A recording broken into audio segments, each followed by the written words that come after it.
Hello everyone, welcome back to my channel. Today we can discuss one interesting topic in our chemistry.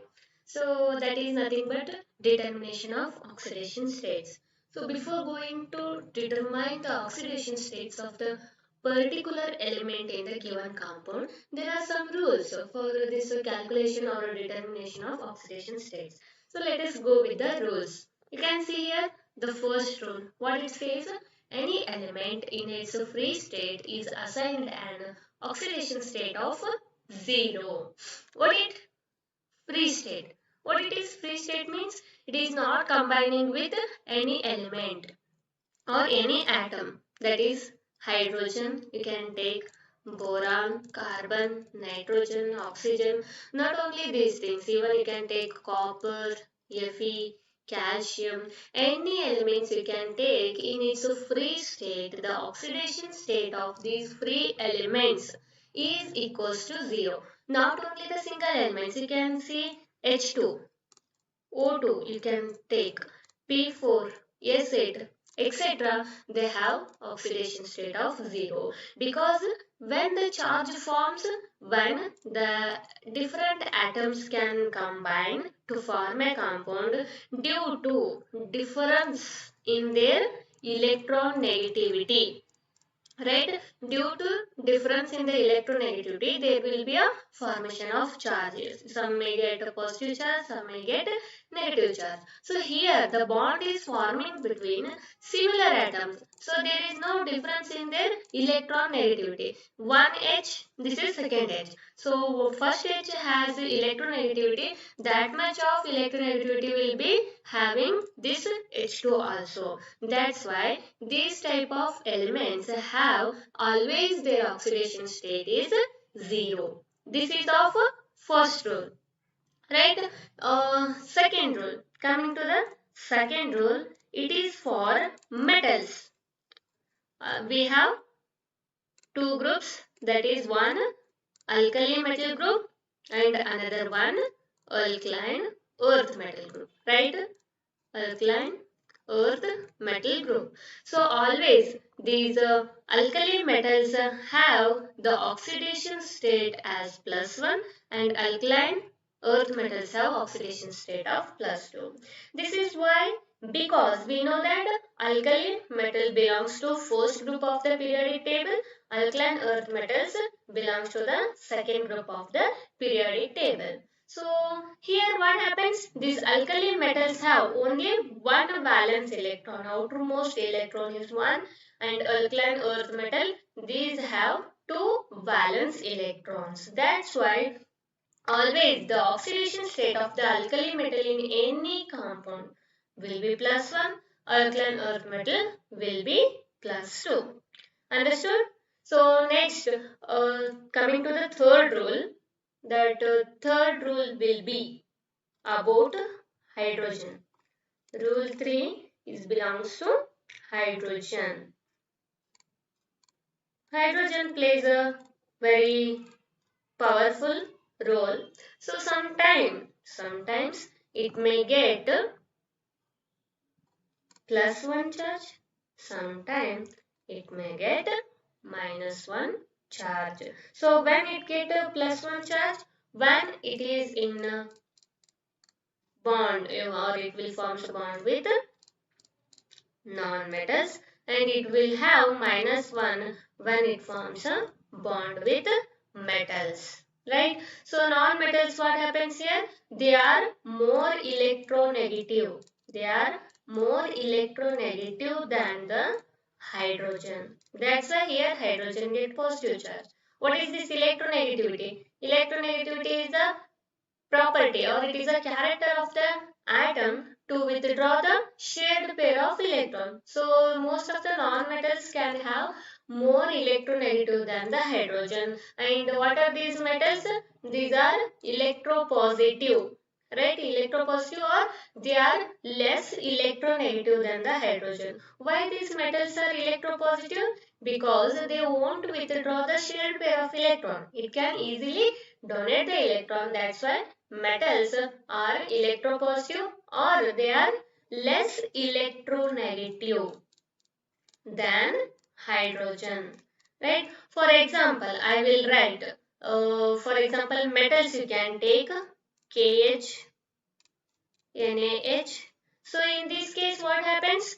This potassium having +1, because as we discussed in the previous rule, alkali metals always have +1 oxidation state. So if it is neutral, then it will get a -1. Na plus also, it is having 1 and H having -1. Like this. For example, in non-metals, for example, you can take HCl only. Here, Cl get a minus and it will get a +1 charge.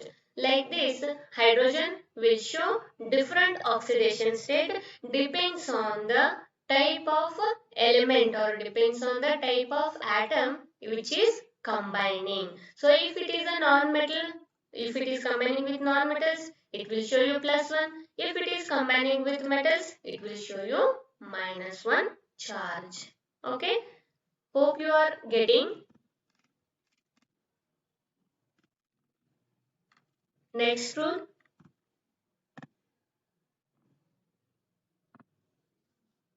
rule 4. So what it says, the oxidation state of, I will write here, the oxidation state of any cation or anion. For example, you can take A plus or B minus is is equals to the magnitude of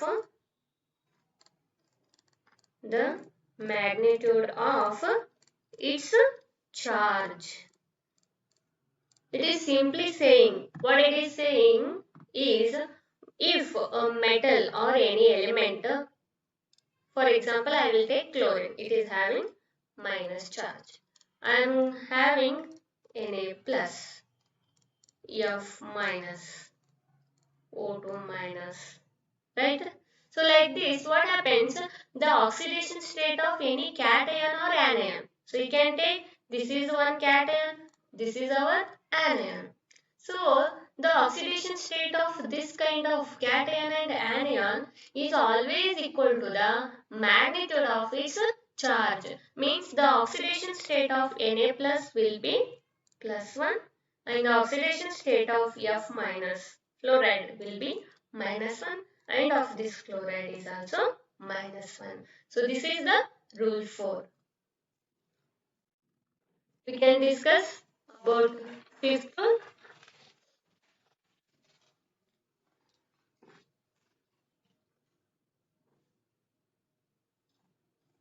Rule 5.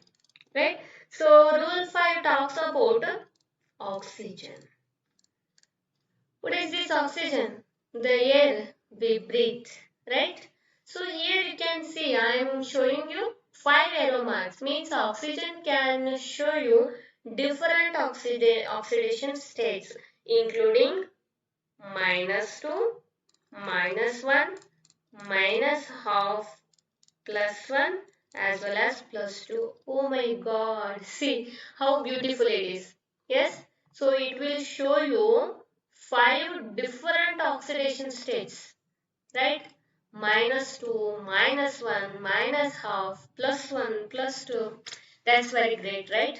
So you can see when it show you, when the oxygen show you -2, it is if the oxygen present in the form of oxide, and it will show you -1 when it is in the form of peroxide, and it will show you -half when it is present in superoxide. Right? About +1 and +2 we can discuss later. So here you can see in the oxide state, oxygen will show you -2 state. For example, you know that in H2O, in H2O is the hydrogen oxide, right? It will show you -2 here. Water, right? So here hydrogen showing +2 and it is showing -2 in the water. So for example, peroxide, we have H2O2, hydrogen peroxide. So here what happens? This is having, means two hydrogen we have, one hydrogen will show you plus 1 and two hydrogen will show you totally plus 2, and it will, here we have two oxygens, means it should be minus 2, but because of two oxygen its charge will be distributed minus 1 minus 1. So when the oxygen will show you minus 1 oxidation state when it is present in the form of peroxide. So in the form of Na2O2, here also it will show you minus 1. It is showing plus 1 because of it is having 2 sodium. So it will be plus 2. It will be minus 2. So then what are these superoxides? What are these superoxides? KO2. KO2. Right? So here only one potassium we have. The oxidation state of potassium will be plus 1. And about this oxygen, it should be minus 1. Right? So what happens here? If it has minus 1, we have two oxygens here. Right? So each oxygen can distribute minus half oxidation state. So by seeing this fifth rule, we can say that oxidation states may be positive, they may be negative, they may be fraction also. Because as you are seeing here, it is showing oxygen showing minus half oxidation state. Right? So when oxygen present in the form of oxide, it will show you minus 2. When it is present in the form of peroxide, it will show you minus 1. When it is in the form of superoxide, it will show you minus half oxidation state. Right? When come to this plus 1 and plus 2 oxidation state. Right? First I will write this O2 F2. Right? It is having what? Minus 2. That's why here what happens? It will get a plus 2 charge. Because of two oxygens, plus 1 plus 1. That's why it will show you plus 2 oxidation state. In the only the compound is O2 F2. This is the only one compound. It is a rare compound which exists, and this in this compound only the oxygen can show you plus 2 oxidation state. Right? I hope you are getting. Then OF2. Here what happens? It is a minus 2 and it will show you plus 2 oxidation state. So these are the possible oxidation state of the oxygen, minus 2, minus 1, minus half, plus 1 and plus 2. So next coming to the rule 6.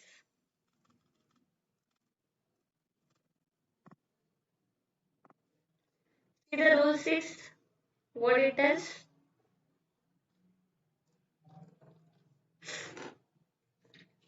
Fluorine always having oxidation state minus 1. What it is? Fluorine. We can call this the fluorine as a king of our periodic table, right? Why we can tell it as a king of the periodic table? Because it has the highest electronegativity, highly electronegative element in the periodic table. That's why this is the king of our periodic table, right? So not only fluorine, all the halogens, all the halogens will have minus 1 oxidation state in the different compounds. Then the last rule and the important rule. Here the algebraic sum of the compound. What it is? Algebraic sum of the compound is equals to their oxidation state.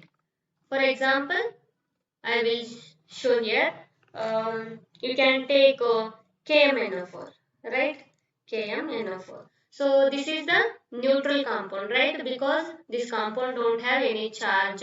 So here we can determine the oxidation state of Mn by putting it as a X. And we know that the first group, that is alkali metals, have plus 1 oxidation state, and I will take Mn as a X, plus.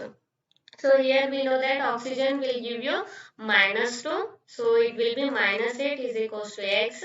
X minus 7 is equals to 0. X is equals to plus 7. Because this is a neutral compound. That's why we are equaling it to the 0. For example, you can take PO4 minus 3. So here what happens? We have to determine the oxidation state of phosphorus. So put it as a X minus, how many oxygen we have? 4. 4 into minus 2, it will be -8, that is equals to -3, because this compound having the total charge, that is -3. This is a neutral compound, that's why we are equaling it to the 0. But this compound having some charge, that's why we have to equal it to the 0. So x is equals to -3 plus 8, x is equals to plus 5. So the oxidation state of phosphorus in this compound will be plus 5. Right? So hope you understood this, and this video will be helpful for you. Thank you.